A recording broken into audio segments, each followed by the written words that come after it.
Hello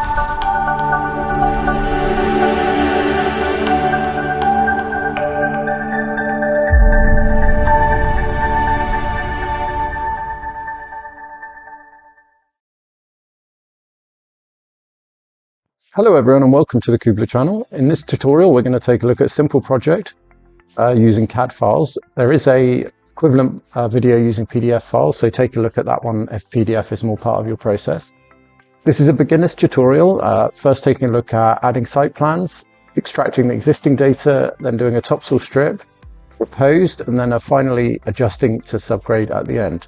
Okay, let's get started.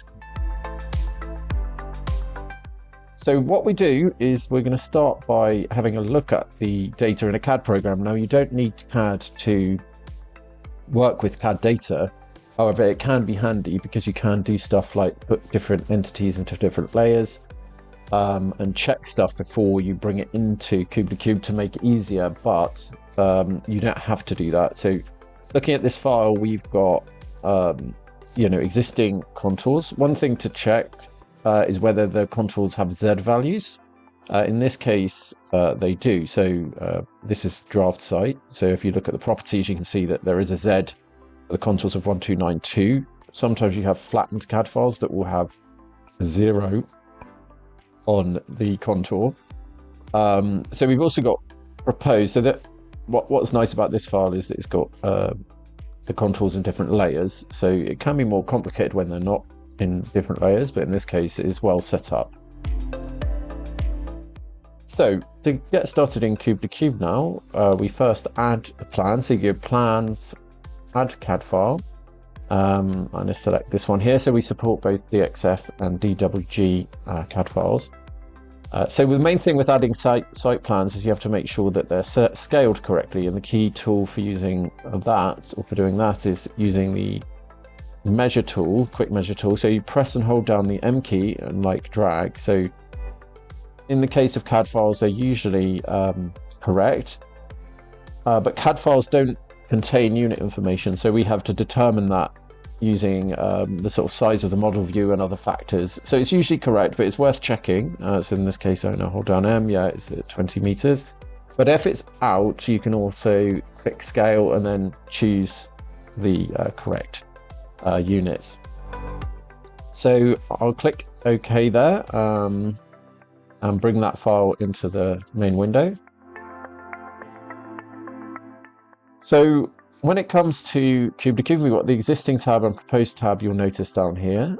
So these are called construction phases, and we'll talk a bit about them later, but currently we're in the existing tab and we need to add the existing contour lines into this tab. So there's two what we call elements that you can choose to define existing elevations. There's a triangle surface, which might be used if you've defined a surface in another program.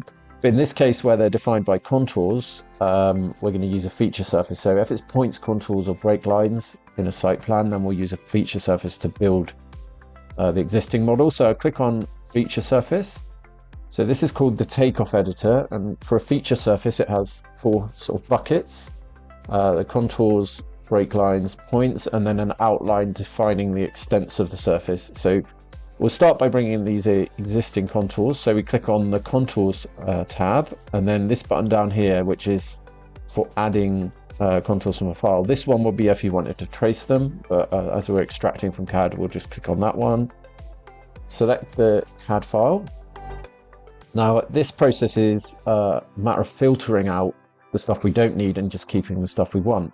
So you click on new filter, and then you try and have a small selection of just the data that you want, and it should select matching entities. So it does that by detecting what those entities have, a line type or a layer or a color, and selecting similar stuff. So that's worked really well in this case. You could also crop if you didn't want all the data, but in this case we do. So the next thing is to simplify the data. So if you click simplify, you can simplify the lines. You don't necessarily want the level of detail that's come through from CAD, to speed up the triangulation process. You can simplify the lines. So when you zoom in, you can see the original and the simplified ones.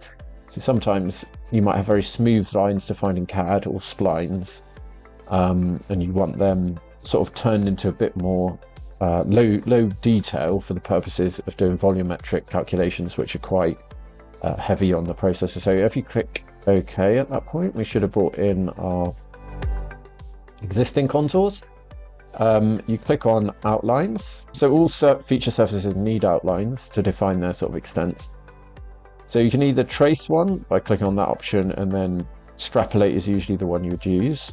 Or there's a quicker tool, which is like, click on that and click automatic. It kind of shrink wraps an outline around. So in this case, you might shrink wrap. Now, if the contours hadn't been set, so if these were all come through as not set, we'd recommend using this tool, set multiple elevations. So if you click on that, I'll set this batch. So if I strike through them like that, I'd set this one to 1, 2, 3, 9, 3, and then contour intervals 0.5 and descending, and then click continue, and it would set all those as a batch. But we don't need to in this case because they already had Z elevations in CAD. So click OK, and that's built our existing surface. And you can see, you can examine it in its 3D and make sure, you hover the mouse over to make sure all the elevations are where you expect them to be. So that's the existing portion done. What I'm going to do is I'm going to change the ground level colors so they're a bit more easy to see. So I'm going to change it to ice, click apply, and then it's easier to see against the black line work. So I want to do a topsoil strip like around this this boundary here. So I'm going to click on this one and rename it to strip phase. So there's a video on Cube2Cube's phases, construction phases they call.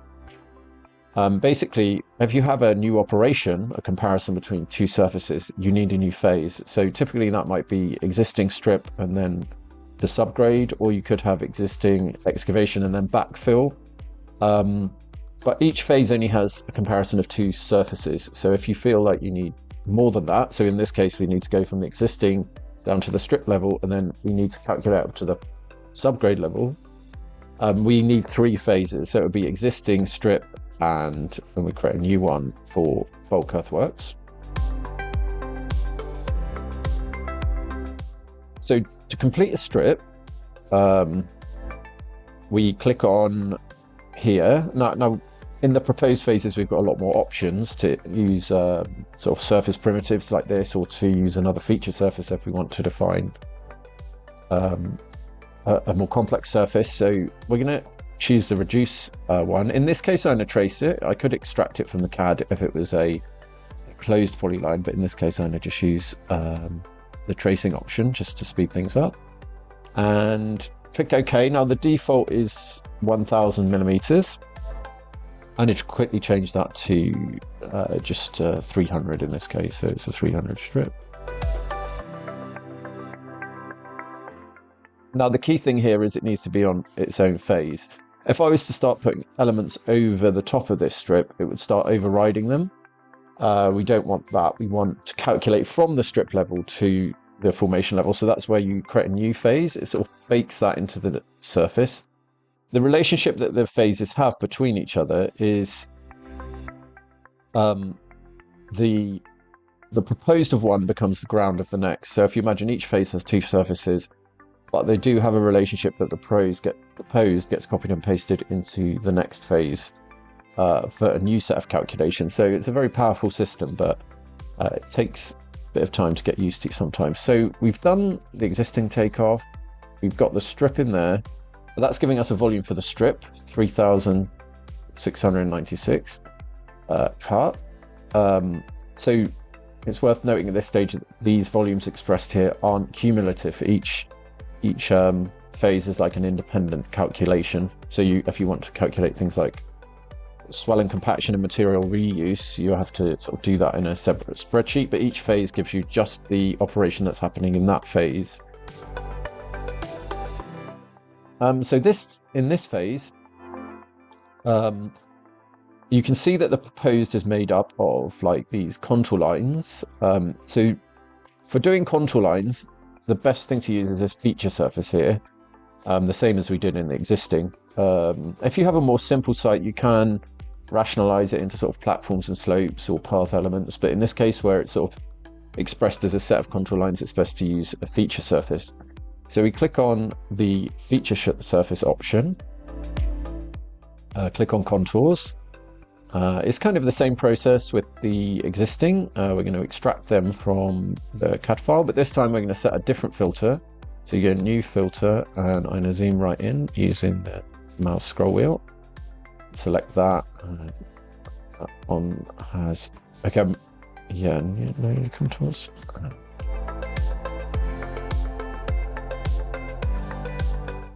Like that. So I picked up maybe the boundary outline that's showing in red that doesn't have an elevation. So I can quickly delete that afterwards, or I could do it with a new filter if I wanted to, but I'll just probably delete that is the quickest. So I've added all those contours in. Now, because the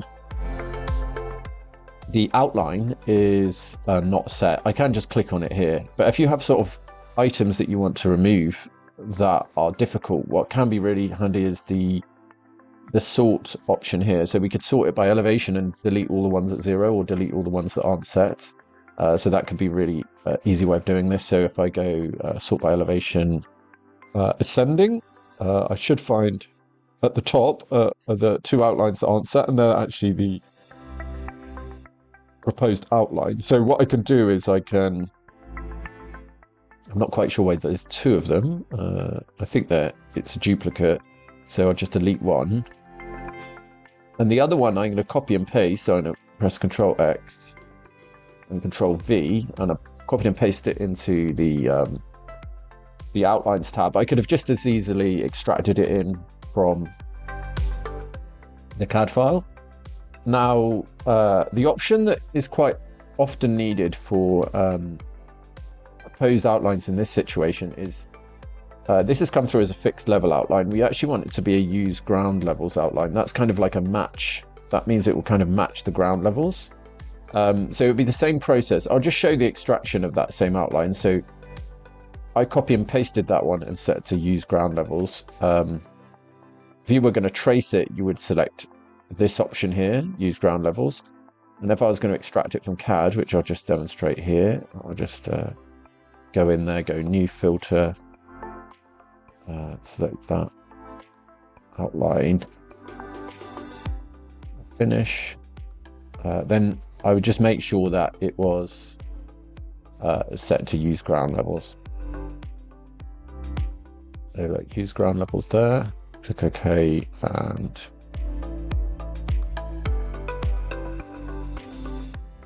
there we go. So that is our cut and fill map. Now there's one thing that you can see here is the edge of the road is a bit like, we can say, like a sawtoothed, like it's going up and down. If that's the case on your model, it's often that break lines are needed to tidy up that edge. So break lines are sort of like a contour line, but they can have different points along their edge. Another thing that they can do is that if they cross a contour line, they'll actually pick up the levels of that contour. So if we click on edit here, and then we click on the breaks tab, we can trace a break line with this tool. So we could kind of click on here, and I could actually leave these blank because they're going through contours, so they'll pick up those levels. So you just press enter or leave it blank. Press backspace to go back a step. But I'm not going to do it that way because we've actually defined them in CAD. So in CAD, they need to be defined as 3D polylines. And that is quite rare if you've got a CAD file from somewhere else. So often you do find that you need to be tracing them.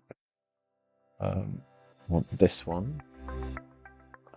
So it's picked up quite a few lines there. What I didn't want, but let's see. So maybe we're going to filter those break lines, and make the filter a bit more exact by turning off this one. Yeah, so I had to refine the filter a tiny bit there to make sure I was just left with the break lines layer. Click finish, and then you can see the break lines have come through there. And when we click OK, go into 3D, you can see how that's tidied up that edge there really nicely. The last thing that we need to do is adjust the subgrade level. We actually have a separate site plan for the materials of this site here. So just to demonstrate it, I'm having it in a separate window. So what we have here is the blue hatch, which is actually unadjusted. So these are still at finish level, so we don't need to do anything about that because that will remain at finish level. But we do have two areas, the paving type 2 in yellow here and the green paving type 1. So we need to adjust those down from the finish level to subgrade level. So this is quite a common scenario. You've taken off your finished elevations, but then to calculate the bulk earthworks, it actually has to be lower than that. You need to make adjustment for material thickness. So I just bring in this site plan. It's geolocated. It's in the same position as the other one, so it doesn't need moving or scaling. I'll hide the original. So what we're going to do is use the reduce method. There's basically two methods from adjusting your finish levels down to subgrade or formation. One of them is if you have made up your site of lots of different parts, you can use the offset. It's offset by Z. But the method that we're going to use here is to use the reduce method, where we add reduce elements lower in the list than the feature surface, and that will reduce different parts of the site down. So the key thing with the reduce method, there's a separate video about this that you can watch called Adjusting to Subgrade, which gives more detail. But the key things to remember is you use reduce elements. They need to be lower than the feature surface. So when the reduce is lower, it acts on not just the ground, but also absolute elevations that are higher in the list. So I click class and reduce, and then I'm going to trace this one just to keep it simple. So I'm going to just trace this paving type 2.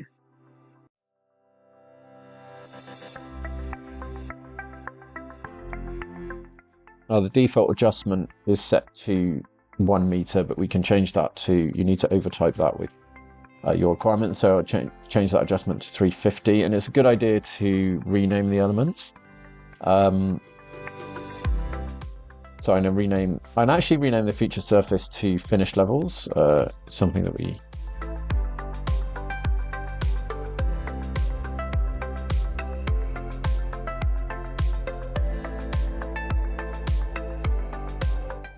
and I'm going to rename this to adjust to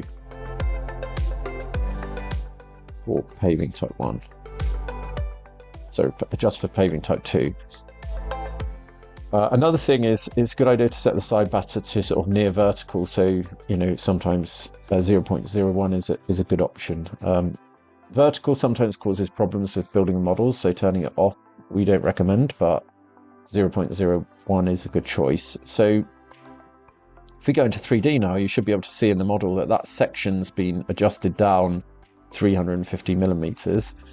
So we also need to adjust for paving type 1. So I'm going to go back and do a new reduce element. So for each different thickness of adjustment, you want a new reduce element. So it's usually separated into materials like asphalt or hard standing or something like that. So in this case, I'm actually going to extract it from CAD. So because it's a bit more of a complicated outline. So in CAD, these are like either closed outlines or hatches. So if you've defined it in Bluebeam, if you defined areas in Bluebeam, they'll be saved as hatches. Sometimes, say if you were extracting from a PDF, in this case it's CAD, so either hatches or closed outlines. Okay, so that's come through okay, and we will simplify it just to make sure it hasn't got way too many points. So you can see that that's gone from 673 to 23, and it's kind of a very similar shape, like 673 to 32. That's still pretty good and pretty much maintains the shape that we're after. Click OK, and OK again. I'm going to set this to something a bit different. Set this one maybe to 500, and again to 0.01. Now if we go into 3D, you should be able to use the mouse to hover over and notice that the surface have been adjusted in the areas using the reduce elements. I'll just rename this one again, adjust paving. So these can override each other. And if you have a lot of them, this is quite a simple example for this demonstration. It's kind of a beginner tutorial, so we started with quite a simple setup, but it can be incredibly complicated where you have multiple different areas being adjusted and they can override each other. So when they override each other, the lower one in the order by default will take precedence. Now it can get confusing as to which one is overriding which, so that's why we recommend in this case switching to element colors, and it makes it much easier to understand these adjustments. So paving type 1 we can set to, like I think in the original plan, paving type 1 is set to green, so we can set that to green, and paving type 2 was kind of a yellow color. So and then the finish levels were set to a kind of blue, so you can kind of match the color scheme used on the plan. And I'll just demonstrate quickly the override situation, which is really quite handy to know about. So rather than, if I wanted to have a separate area of adjustment in here, rather than punching out a hole in the paving type 1 area, I could just override that section with a new reduce, and then that would override this adjustment and replace it with this one. But that's where the element colors are so important. You want to set a color so you can see which one is overriding which. So we go to there and you can see, okay, that one's adjusted by 1 meter, this one by 250 and 350. Now these areas on the outside aren't adjusted, they remain at finish level. So that's the end of the project. I'll delete this one. It's quite handy it's really worth learning how to check your elevations. So if you go into the measurement panel, there's a cross section which allows you to check the elevations. You can also use the mouse to check the proposed and ground different areas. We call that doing spot checks. Another thing that's quite handy in this case is if you want to select those two, so you click one and hold Control and select another, you can actually disable them. So if you want to see your calculations before adjustment and after adjustment, you can disable those adjustments, see it calculated basically to finish level, and then turn those back on and see what it is post adjustment. That can be quite handy for making sure you've got it set up correctly. So that's unadjusted, turn them back on, and then it should show the cut and fill with the adjustment for subgrade. So then we go to Shade Earthworks Cut and Fill, which is the main view. So that's the end of the process really. We've done a existing takeoff, we've defined the strip, and then we've taken off the proposed contours from CAD and the adjustments from CAD as well, using hatches in this case. So you can, just to go through a few of the exports, you can go export the spreadsheet. That's your main sort of estimation. Just to reiterate, each phase is a separate comparison of two surfaces. It's not a cumulative total in this case. So if you click OK, that exports to Excel. You can also export the data to CAD here. Okay, so thanks for getting this far and watching the whole video. I hope it was useful for you. If you do have any feedback or comments, please post in the comment section below. We're also really keen to hear if you've got any ideas of other videos that you would like to see, so also post that. Good luck with your cut and fill project.